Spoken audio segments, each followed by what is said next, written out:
স্বাগত আরেকবার, দেখছেন এডিটর স্পিক। শপথ নেয়ার পরদিনই নগর ভবনে বসলেন সাঈদ খোকন, আর বসেই প্রতিশ্রুতি দিলেন নগর পিতা হিসেবে নয়, ঢাকাবাসীর সন্তান হয়ে কাজ করবেন। সকল মত পথের লোকদের নিয়ে ঢাকা দক্ষিণের উন্নয়নে নিজেকে ব্যস্ত রাখার ঘোষণা তার।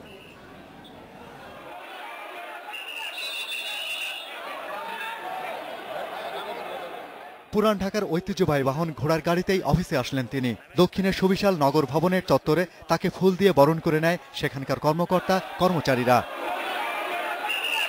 মিলনায়তনে অপেক্ষমান নির্বাচিত কাউন্সিলরদের উদ্দেশ্যে বলেন, বাবা মোহাম্মদ হানিফের দৃষ্টান্ত অনুসরণ করবেন তিনি।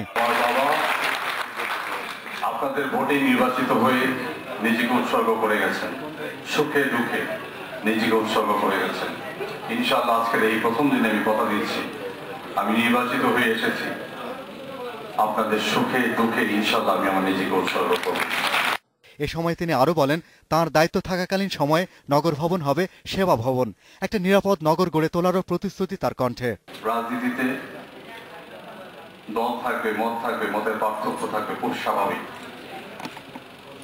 কিন্তু বিরোধী দল তাকে আমরা সম্মান করব, আমরা তাদেরকে নিরাপদে রাখবো, আমি বলেছি। পরে নিজ দপ্তরে কিছু সময় কাটান মেয়র সাঈদ খোকন। দীর্ঘদিন পর এই কক্ষে বসলেন কোন নির্বাচিত mayor. Shahriar, Anirban, independent news, Dhaka. রাজধানীর গুলশান থেকে আমাদের সাথে সরাসরি যোগ দিচ্ছেন ঢাকা উত্তর সিটি কর্পোরেশনের নবনির্বাচিত মেয়র আনিসুল হক। আনিসুল হক, আপনাকে প্রথমেই স্বাগত এবং শুভেচ্ছা নির্বাচিত হওয়ায়, এবং এখন অফিসিয়ালি আপনি মেয়র, ইতিমধ্যে শপথ নিয়ে নিয়েছেন। অফিস কবে থেকে করবেন আনিস ভাই?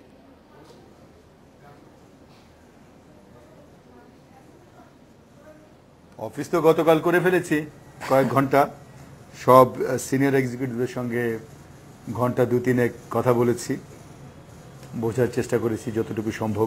সুতরাং অফিস আমার শুরু হয়ে গেছে। আনিসুল হক, অফিস করার পরে নিশ্চয়ই আপনি গত নির্বাচনের সময় মানুষের সঙ্গে কথা বলেছেন, তাদের যেসব আকাঙ্ক্ষা সেগুলি জেনেছেন, এবং একই সঙ্গে ঢাকাবাসীর জন্য, ঢাকা উত্তরের জন্য আপনারও অনেক পরিকল্পনা আছে। সেই পরিকল্পনাগুলি বাস্তবায়নের জন্য এখন কি ধরনের কর্মসূচি নিচ্ছেন ঢাকাবাসীর জন্য?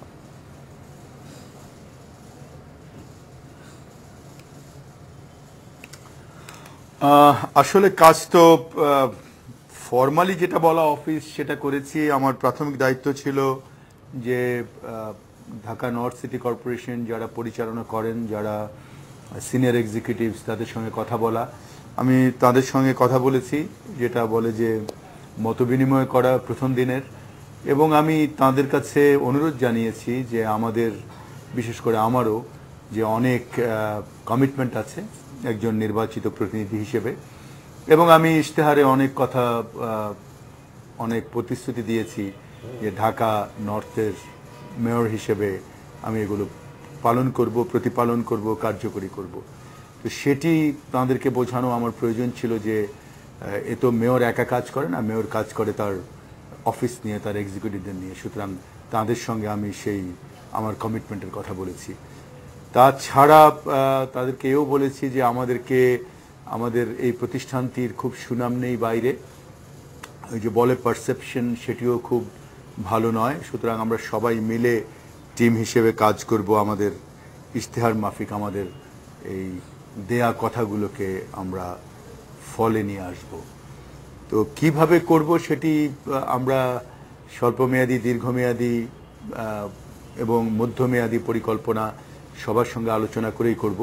তবে একটি কথা এখানে স্পষ্ট করে বলতে চাই যে মেয়র বা মেয়র অফিস চাইলেই সব কিছু হবে না।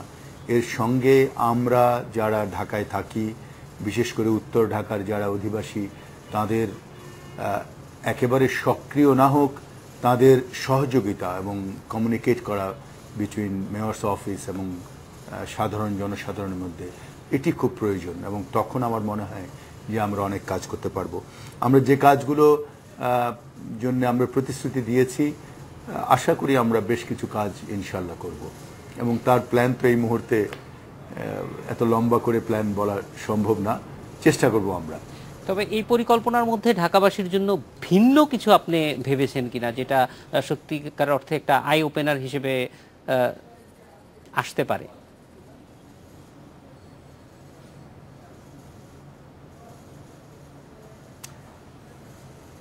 এই মুহূর্তে কি কি ভেবেছি নাই বলি, আর একটু সময় ম্যাচিওরড হোক।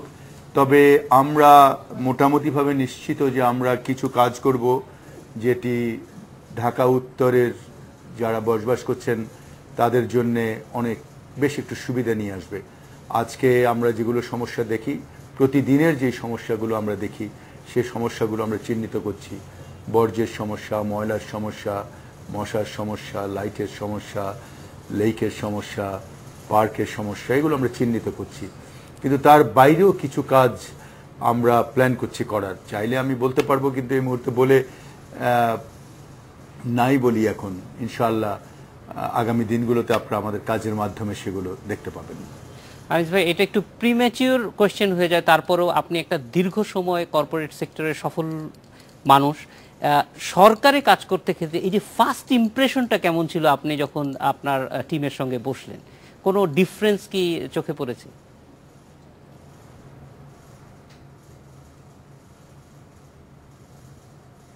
না, আমার মনে হয়েছে যে তারাও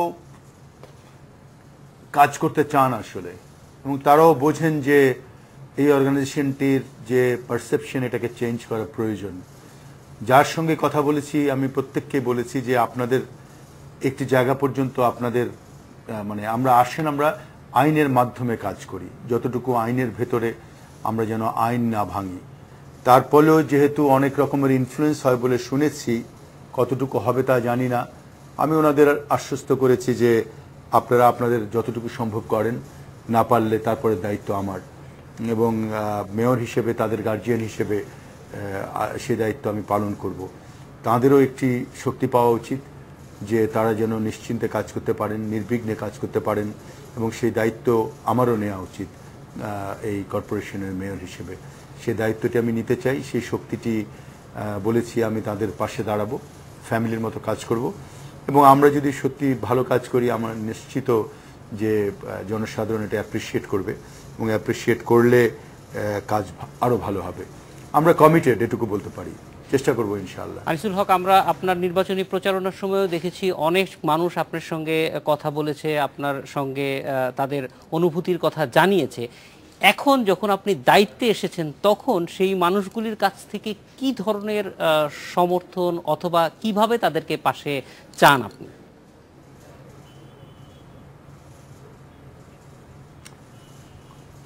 আমরা পাশে চাই যে, ধরেন চাইলেই মনে করেন আমরা 5টা এলাকাকে, আমরা ওই যে নিরাপদ ঢাকার কথা বলেছিলাম, এই 5টা এলাকাকে আমরা একসঙ্গে একটা নিরাপত্তার বেষ্টনীতে আনবো। এটি কিন্তু পুলিশ চাইলেই হবে না, এটি ডিসিসি চাইলেই হবে না, বা নর্থ সিটি কর্পোরেশন চাইলেই হবে না। এর সঙ্গে সেই সোসাইটিগুলো, সেই এলাকাগুলোর মানুষের সম্পৃক্ততা আসতে হবে। আমরা সবুজ ঢাকা করার কথা বলছি। আমরা জান ফাটিয়ে দিলে হবে না যে মুহূর্ত পর্যন্ত আপনি আপনার বাড়ি থেকে এতে সহযোগিতার হাত না বাড়িয়ে দেবেন। কারণ সবুজ ঢাকার একটি বিশেষত্ব হলো যে আমরা অনেক গাছ লাগাতে হবে। এটি খুব এক্সপেন্সিভ নয়, কিন্তু এই গাছ যদি আমরা 2 বছরের মধ্যে লাগাই, আপনার বাড়ির ইলেকট্রিক কনজাম্পশন কমে যাবে 15%, আপনার স্বাস্থ্য ভালো হবে, আপনি কার্বন অনেক বেশি নিঃসরণ করবেন।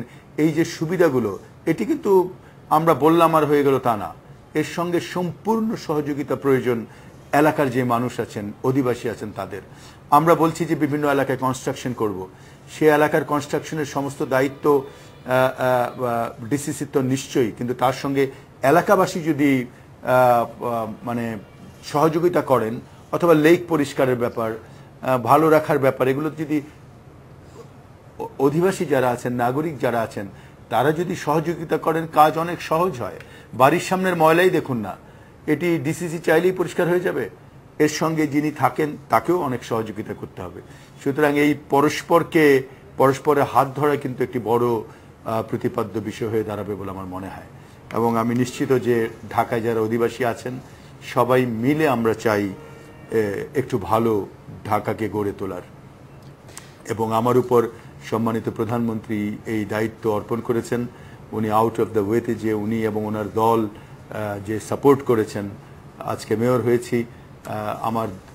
আমার একটা বড় দায়িত্ব যে বর্তমানে যে দল এই দেশের সেবা করছেন, তাদের স্বপ্নগুলোকে পূর্ণ করা।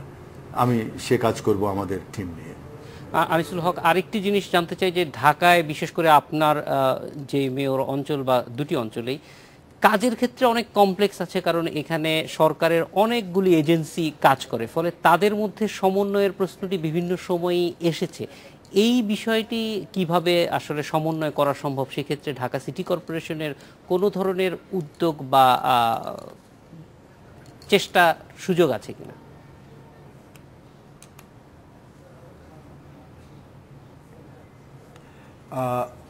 চেষ্টা না করে তো কোনো উপায় নেই। প্রথমত কথা হলো সমন্বয় করতেই হবে, তা না হলে সিটি কর্পোরেশনের কাজ আগাবে না। সুতরাং কতটুকু ভালোভাবে সমন্বয় করা সম্ভব হবে সেটা নিশ্চিতভাবে নির্ভর করবে সিটি কর্পোরেশন আমরা যারা কাজ করছি মেয়র হিসেবে আমার সক্ষমতার উপর। সব ডিপার্টমেন্টই কাজ করতে চায় এবং প্রত্যেকেই চায় যে শহরটা ভালো হোক, কিন্তু কাজ করার মধ্যে অনেক সমস্যা আছে। যেমন আমি এক সময় টাকা পেলাম তো ওয়াসা সে সময় টাকা পেল না, ওয়াসা যে সময় টাকা পেল তো টিএনটি সে সময় টাকা পেল না। সুতরাং রাস্তা খোরাখুরির কোনো সমন্বয় নেই, কিন্তু এর ভেতর থেকে এগিয়ে যেতে হবে। আমরা আশা করি, আমরা এক ধরনের নিশ্চিন্ততা দিচ্ছি যে হয়তো 1 বছরের মধ্যেই সবকিছু হবে না, কিন্তু ইনশাআল্লাহ আপনারা পরিবর্তন দেখতে পাবেন। আনিসুল হক, আপনাকে অভিনন্দন এবং আপনার সাফল্য কামনা করছি। এডিটর স্পিকে এবার বিরতি, ফিরছি একটু।